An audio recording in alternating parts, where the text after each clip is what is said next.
And chapter 11 was actually preached in the temple and is a warning right up to the deadline. All right? God spake all these words, saying, verse 2, the first commandment deals with human freedom. You say, well, wait a minute. I don't see it. Who is the source of human freedom? Who provides freedom graciously for believer and unbeliever? For those who are spiritually dead, for those who are born again. It is God who provides these things. One of the great additions to the pledge to the flag, this nation under God. Now, under God doesn't mean that everyone's a Christian in this nation, far from it. It does mean that the principles under which this nation operates are divine principles.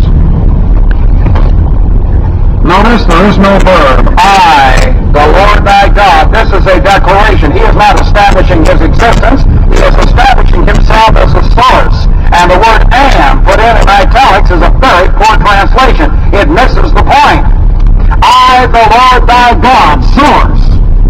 His existence is assumed. This is addressed to those who are born again. A whole generation of people who have come out of slavery. And these people are even carnal Christians. Most of them are going to die of sin unto death over a period of 40 years, just as the nation in Jeremiah's day would die as a nation over a period of 40 years. These people who heard it were free. They were carnal believers. And there is no need even for carnal believers to recognize the existence of God. And so I, the Lord thy God, the first phrase, recognizes God's existence because God's existence is the very source of freedom. And it denies the whole principle of evolution. You aren't a part of that gaseous thing that spun and spun and spun, and finally there was a universe and some amoeba that divided. The chicken came before the egg. You have to have two chickens for one egg.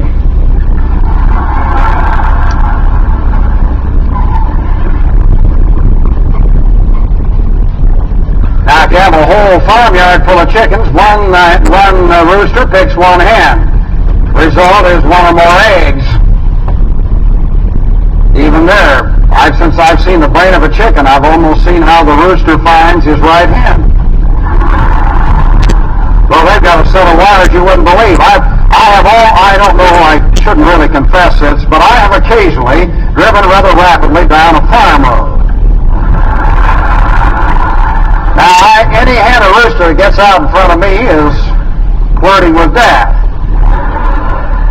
And I have seen occasionally them wing out and wing back, and it was pretty stupid to even be there because I was sitting on the horn coming right down the road. And I always thought, boy, those dumb hens.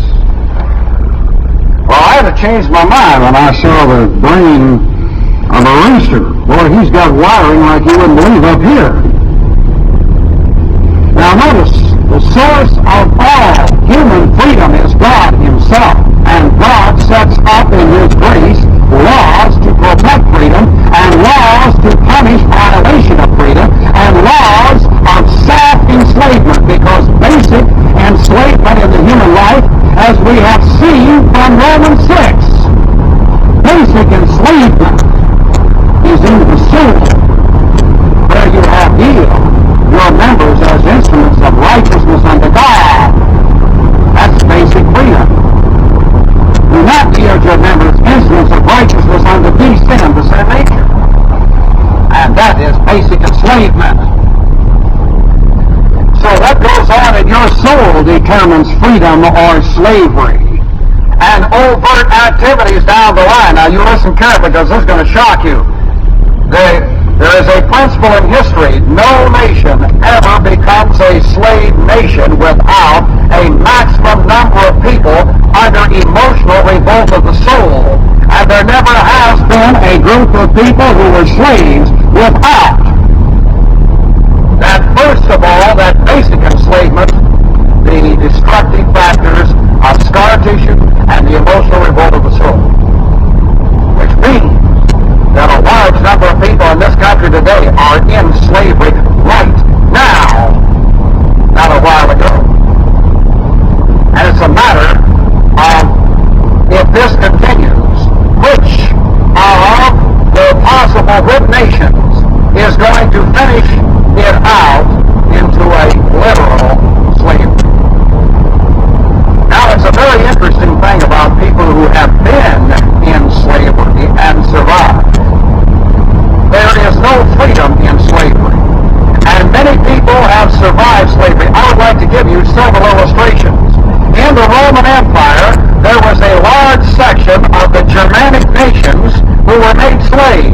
two groups.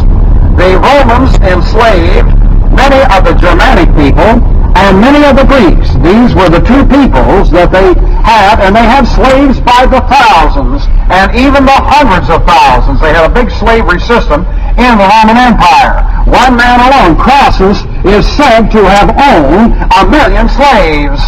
Now, even if that's exaggerated by half, it still is a lot of slaves for one man to own. Even if he only had 100,000 at something. And that's just one man.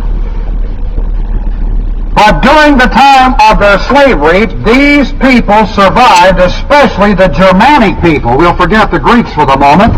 But the Germanic people who were enslaved by the Romans not only survived, but when they won their freedom, they replaced the Roman Empire. It is the Germanic peoples who replaced the Roman Empire. And one of the greatest of these Germanic people are called the Franks, from which the French people, who are only partially Germanic, got their name. France is named after the Franks. Only the Frankish headquarters was in a German town, La Chapelle. And Charlemagne, who was the greatest of the Franks, was really the successor of the Roman Empire. And for that reason, he started what is known as the Holy Roman Empire.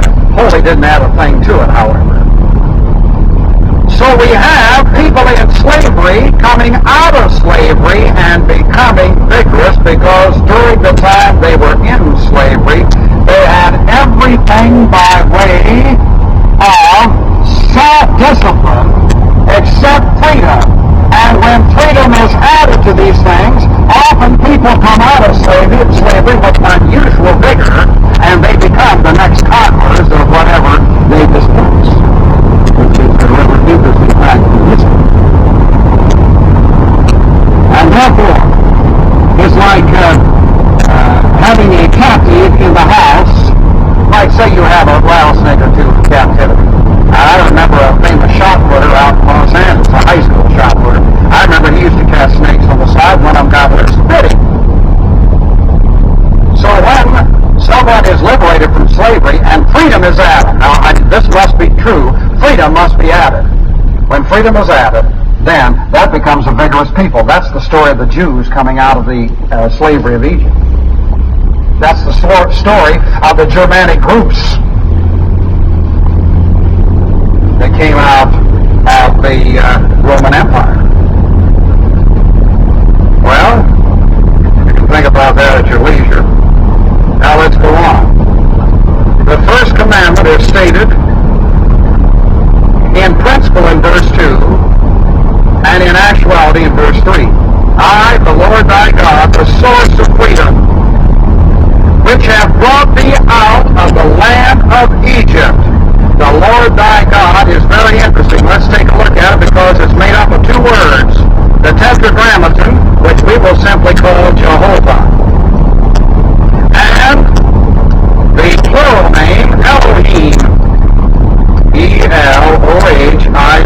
Elohim refers to essence, and three persons have that essence, so it's in the plural. But the Tetragrammaton never refers to more than one person at a time. It could refer to the Father or the Son or the Spirit. The God of Israel is Jesus Christ. So I, the Lord thy God,